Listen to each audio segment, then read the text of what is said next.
thing, and it is. What would you give me? The obvious 5-star rating, or would you be a liar? It's Taylor Manning. So like going from prime red to weird brother of prime. Weird brother of prime. Now with the Mannix brothers. 811-9505. You're a good guy, my friend. I mean, brother in French. I don't know why I know that. I took 4 years of Spanish. You know hermano? Hermano is brother in Spanish. Brother in Spanish. Middays with Mannix and Mannix begins now. Here's Jeff and Taylor. You're going to fail and bomb and gag and fail and bomb. Yalla, let's go.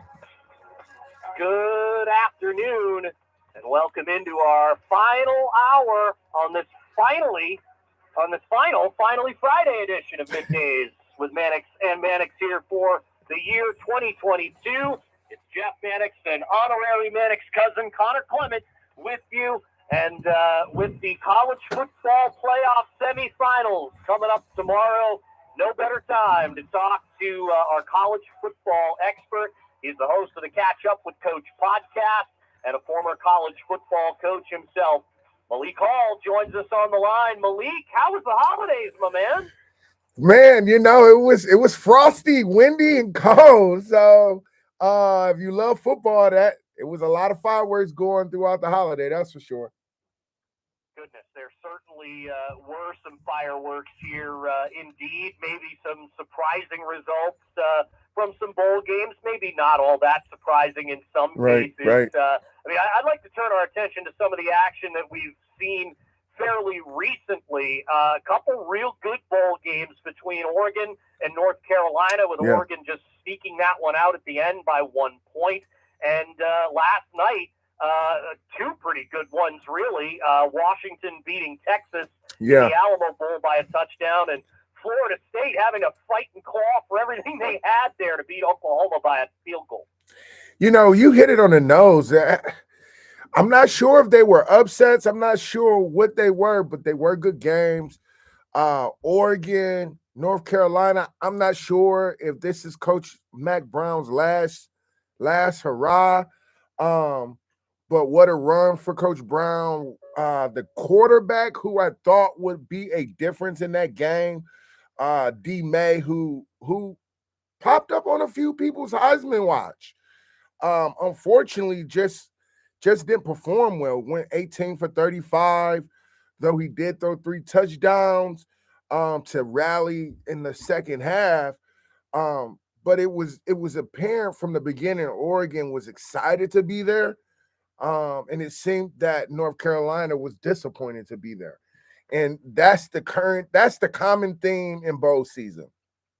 You have a team who's excited to be there and make a name off a team who's not excited to be there based on their preseason projections or the tradition of the program. So that one for me, Oregon showed up, and I think Oregon was consistent in all year of being able to win games. In the 2 games that they lost, the irony of it, one of those teams is going to be in the national playoff. Coach, I want to ask you about Texas real quick, because obviously Texas, for a lot of people, should be coming back to prominence as a college football playoff contender. They've brought in some big recruits in over the past couple of years. They just got Arch Manning, which is, I think he's the number 1 quarterback in this year's high school class. He's coming to Austin next year to be the quarterback there, or to battle with Quinn Ewers, I should say. But I want to ask you what your outlook is on this team with Steve Sarkisian as head coach, because now he's through 2 years at Texas. He's 13-12. To me, that's seriously underperforming. And he just lost an Alamo Bowl to a Washington Huskies team that a lot of people had them favored to beat. So what's your outlook for this Texas team? Do they move forward with Steve Sarkisian as head coach, and do you see them being a contender again in the next few years? Yes, I do. I think this is a disappointing loss for the Longhorn fan base, no question.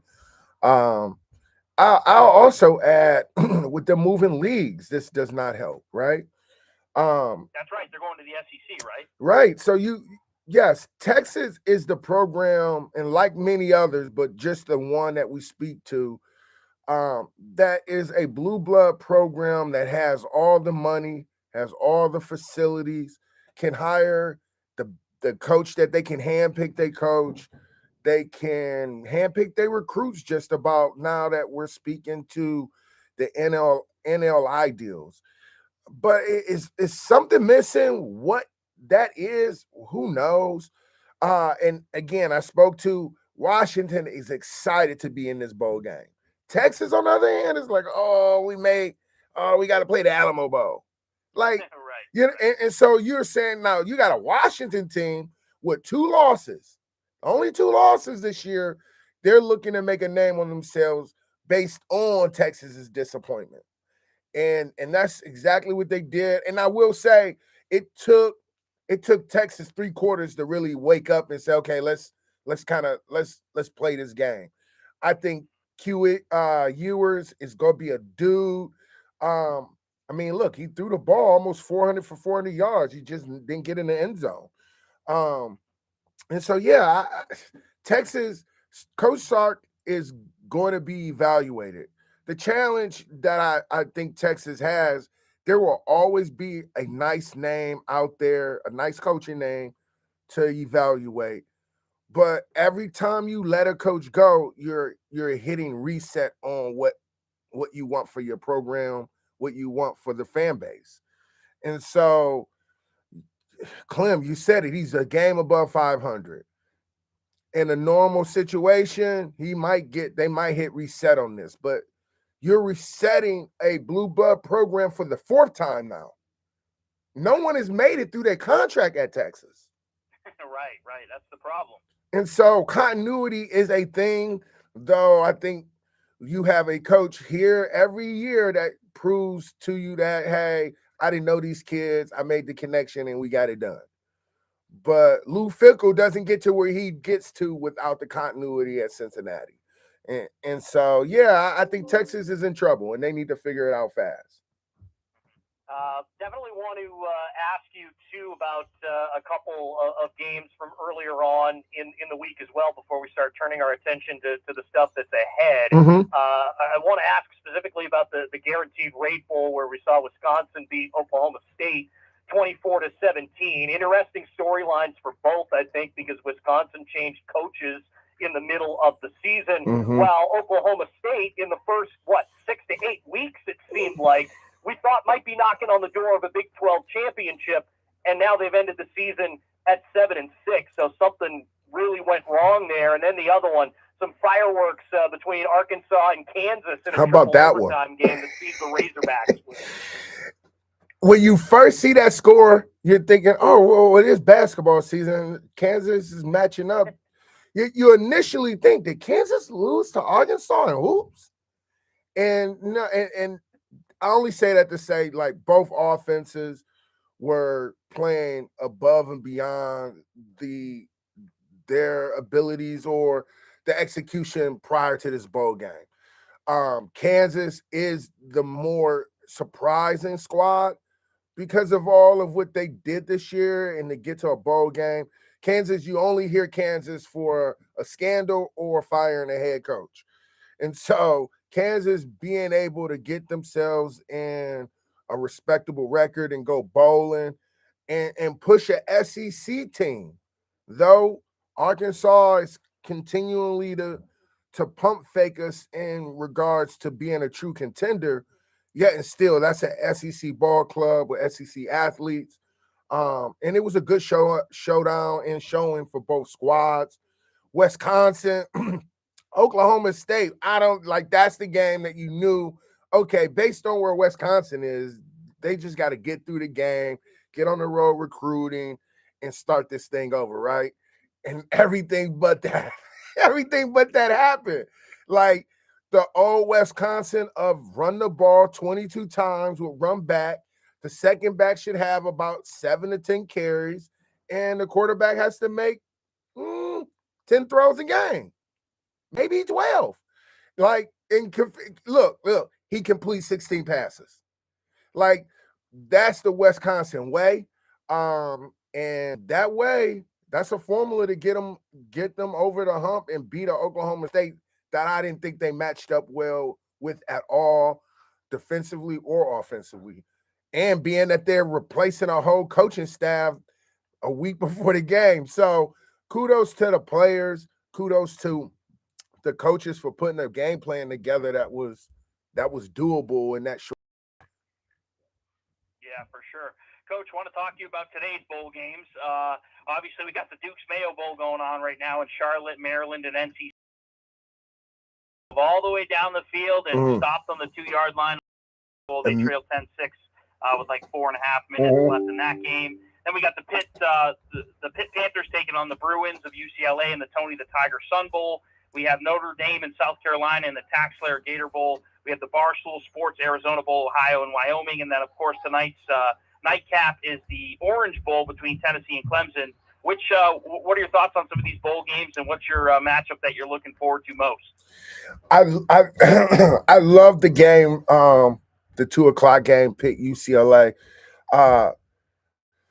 Though I think UCLA should be able to take them, just considering watching them their last outing and the quarterback that they have over there.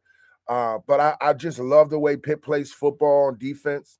And so that's a game that I will be watching and keeping my eye on. But the game that no one, like Notre Dame, South Carolina, two young first-time head coaches who both coaches have gotten some impressive wins this year, and they've also had some letdown losses. For these two teams to collide, I'm like, oh, this is bowl season at its best. Notre Dame, South Carolina, and both teams were coached by the old ball coach Lou Holtz at some point. And so for me, nostalgia plays a part for me in this one. And I would love to see if South Carolina is as serious as they looked against Clemson, and is Notre Dame rebounded from their early season woes in the close out the season with the exclamation point. In the nightcap, listen, this is what sucks about bowl season though, because the nightcap, now you're gonna watch next year's Tennessee and Clemson team. You're not gonna see this year's Clemson and Tennessee team, right? And so everybody that we're gonna watch, like Hooker's not playing. There are a few names on that, a few prime name athletes who are not playing in this game. And so this is a game that I would love to see, but with all of the key players is not playing, it kind of waters it down a bit. But yeah, it still should be a good one. Tennessee, a two-loss Tennessee. I don't know. Coach Fulmer might be in the head coach last time we saw that. And then you have a Clemson team who is, believe it or not, has kind of had its first quarterback controversy since Dabo has taken over. And so this is interesting game for both programs and both head coaches. But as a fan, I wanted to see Hooker. I wanted to see some of the guys on Clemson defensively play, and I just don't know that they will. But again, it's a great game. 6-7, Capital One, Orange Bowl. This is the best game on the lineup from a brand power standpoint. Sure, and we'll get to the semifinals here in just a little bit, but wanted to ask about a couple other bowl games surrounding that. Sugar Bowl, Alabama, Kansas State, that's 5 against 9. That looks like a really good matchup. I'm kind of intrigued by Tulane, USC as well there, as they'll be meeting each other here in the Cotton Bowl. And obviously the Rose Bowl, I think, might be kind of intriguing too with Penn State and Utah. Yeah, it's very, Tulane is that sneaky team that you looked at like, is that Tulane actually winning? And because they're mid-major, you won't realize that they beat the opponents they beat until the end. And so for USC, here you go. Here it is again, guys. Now, the Cotton Bowl is more than a respectable bowl. It's as a post-New Year bowl. But if you're USC, so Tulane is excited to be here. I mean, like, ecstatic. Everybody's pumped, right? USC, are they still crying in their cereal that they didn't make the playoffs? And if they're still crying in their cereal, will Caleb go out there and try to do things he don't have to do? And if you're playing that way, that's how Tulane got to where they are. They're a disciplined squad. They're going to make the play they're supposed to make, and they're not going to do too much. New coach, too, over there. New program, new coach, new life, new blood. And in that new life, new blood there in the Cotton Bowl, I'm eyed up on this game. And it's an early game, which helps for me. The LSU Purdue, I'm a Big Ten guy. I'm going Purdue here. But I also understand, like, Purdue also lost a few coaches already. And so LSU has the athletes to beat Purdue. But again, LSU, this is hangover season more than this bowl season, because some of these programs like LSU, they didn't want to be in the Cheez-It Bowl, the Circuit City Bowl, right? The Citrus Bowl, excuse me. And then Penn State, Utah. I think this is a pivotal moment for Penn State. Utah is steady Eddie. I'm going to be there. And right when you know it, they are there. And so this is not their first I don't think this is their first Rose Bowl appearance. But I think this is Penn State's first, and I think a while, maybe 4 or 5 years. And so I think Coach Franklin, that whole Penn State crew with Coach Diaz over there, they have a lot more to prove for them to be a 2-loss team, and their 2 losses being by one Michigan. All right, let's go to the big ones, Coach. Tomorrow, 4 p.m. kickoff for your Michigan Wolverines taking on TCU in the Fiesta Bowl. And then, of course, the nightcap tomorrow, Ohio State taking on the number 1 ranked Georgia Bulldogs in the Chick-fil-A Peach Bowl. We already know you're riding with Michigan, and I think you're going with Georgia. But how do you see these games realistically playing out? Realistically, I think that this game, matchup-wise, these are the matchups that I think fit for both teams. I don't think these will be blowouts. TCU matches up very well with Michigan because they want to slug it out. They want to be in a 3rd and 4, 3rd and 5, manageable 3rd downs where we could run it, we could play action, we could throw a quick 3-step game, and we could take deep shots. The difference between both clubs, though, is the Michigan has a 1-2 running back punch. I would expect Horn to play, but Williams has shown that he could do it. If they do not play well, unfortunately, that is the adrenaline of the Michigan offense. McCarthy, and I've only seen McCarthy play on fire like he did, and that was against Ohio State. If he has those kind of ball games in the playoff, I think Michigan finds themselves as a national championship holder. But because it's only happened once, the TCU Red Rifle over there, Dugan, Max, he's a problem. And if he plays with a juice that inspires that whole ball club, defensively, offensively, special teams. So if he gets rolling and starts making hard plays, difficult plays, like breaking tackles to get 1 yard for a first down, and you had him in the backfield, that gets those boys' juices going, and that'll put Michigan in a space where it's going to come down to who has the ball last or who can get the stop last. Ohio State, Georgia, I've looked at it. I've gone through the box scores, gone through past big games. This one, I couldn't tell you where this is going to go. Much like the last one, Ohio State has the more dynamic quarterback, but Bennett already has the championship. So to say that, it almost semi-disrespectful, dog. Like, this kid has a natty already and got him back to a natty. Is the respectfully, I think Ohio State's quarterback is better than him. But by what am I measuring this? By what matrix? And so it's a feeling thing. And I don't know that the feelings will be enough for Ohio State to beat Georgia. But I think Ohio State has some athletes on the outside that can run past the Georgia secondary, and they're big enough to push or to kind of have a deadlock in the trenches with that Georgia defensive line. So that's the game. Both games, I think the committee got it right this year. I really do. And I'm excited to see both of them. And because of it, like being the Michigan man, I just can't wait to play the song. That's it.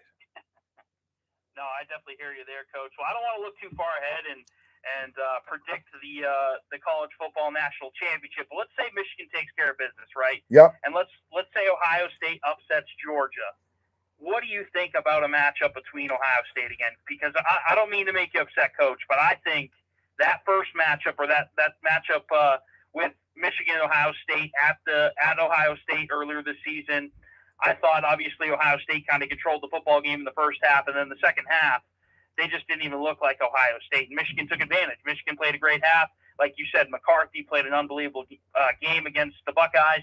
But I don't see this matchup going that way again. I think Ohio State is probably a more complete football team with a better quarterback. Mm-hmm. I would probably give the run game to the Michigan Wolverines, and probably the defensive side is a toss-up to me, I guess. Yeah. How would you see this one playing out if it is a battle between these two rivals for the National College Football Championship? You know, you see it the right way, Clem. Like I would, to beat a team a second time around is extremely difficult. We watched it in the last year's playoff.